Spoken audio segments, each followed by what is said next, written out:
Selanjutnya, dalam menjelaskan tema ini, Hadrat Muslih Maud radhiyallahu anhu menyatakan, sampai seseorang sepenuhnya menghapuskan sifat keakuan, dia tidak akan diterima oleh Allah, karena orang seperti itu sebenarnya bersalah telah mempersekutukannya. Beliau bersabda, meskipun orang seperti itu mungkin menyatakan di hadapan dunia bahwa tidak ada yang layak disembah kecuali Allah, namun di dalam relung hati dan pikirannya, dia meninggikan nilainya sendiri ke tingkat yang setara dengan mempersekutukan Allah Ta'ala.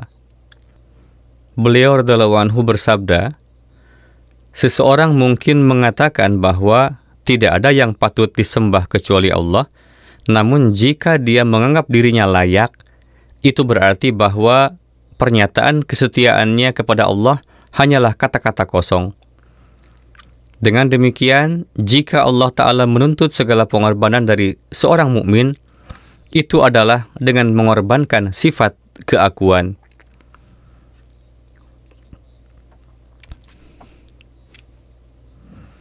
Dia menuntut agar seseorang menghancurkan egonya dan bahwa keinginan-keinginannya tidak dipertahankan, melainkan keinginan-keinginan Allah lah yang dipertahankan.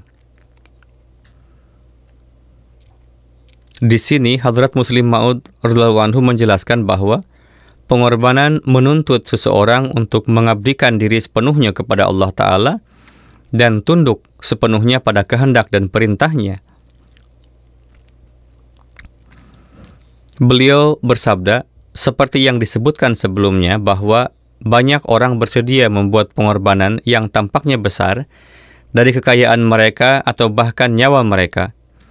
Namun pengorbanan tersebut dilakukan untuk memenuhi kepentingan mereka sendiri dan sesuai dengan keinginan mereka.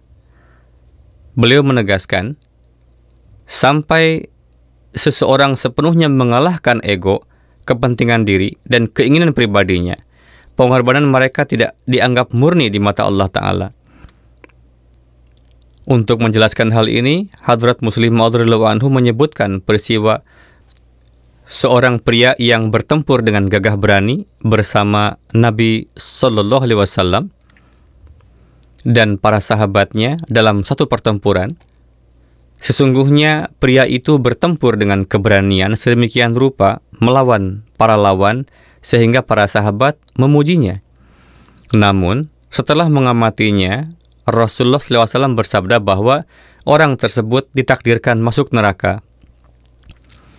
Mendengar hal ini, para sahabat terkejut dan bingung bagaimana mungkin orang yang bertempur dengan keberanian dan semangat sedemikian rupa di pihak umat Islam ternyata akan masuk neraka.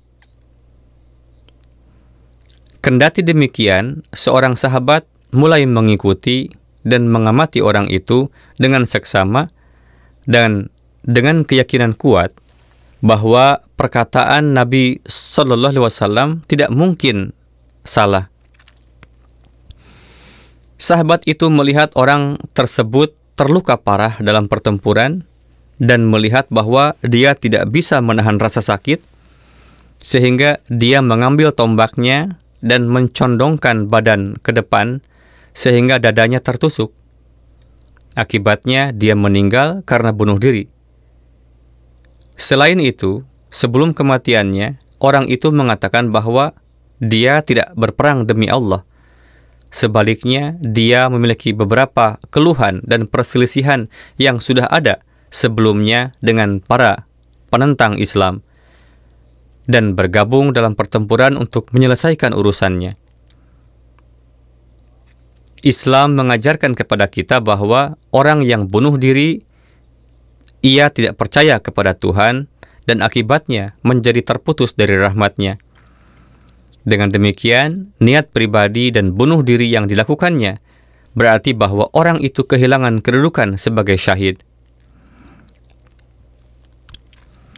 Pada akhirnya, dia berperang untuk dirinya sendiri, bukan demi Allah. Dengan cara ini, sabda Nabi SAW terbukti benar secara harfiah. Peristiwa ini menjadi peringatan bagi semua pengurus bahwa setiap pernyataan, pendapat, dan tindakan harus dilakukan dengan rasa takut kepada Allah. Hanya dengan demikian, seseorang akan memperoleh keberkatan dari Allah Ta'ala. Jika tidak, jika upaya mereka diselubungi oleh keinginan untuk mendapatkan ketenaran atau kekayaan atau untuk memuaskan ego mereka, mereka akan kehilangan pahala dari Allah. Jadi, setiap saat, sebagai anggota Majelis Syuro dan sebagai pengurus, berusahalah untuk mengatasi segala bentuk ego, merasa diri penting, dan hal-hal lain yang dapat membuat niat Anda tidak murni. Kebanyakan dari Anda saat ini adalah pengurus dalam jemaat, dan banyak yang mungkin segera akan dipilih kembali atau diberi tugas baru, baik di tingkat lokal, wilayah, atau nasional. Dengan demikian, masing-masing dari Anda harus merenungkan terkait 3 tahun terakhir Anda dan bertanya pada diri sendiri, berapa banyak pengkhidmatan yang telah Anda lakukan semata-mata untuk mendapatkan keridhaan dan pahala dari Allah Ta'ala? Sebaliknya, berapa banyak pekerjaan yang Anda lakukan demi meningkatkan kedudukan atau untuk membuat orang lain terkesan? Ingatlah, jika waktu dan pengkhidmatan Anda diberikan untuk memenuhi ego Anda, untuk meningkatkan status duniawi Anda, atau untuk menunjukkan kekuasaan Anda, itu akan kosong dari pahala dan keberkatan dari Allah.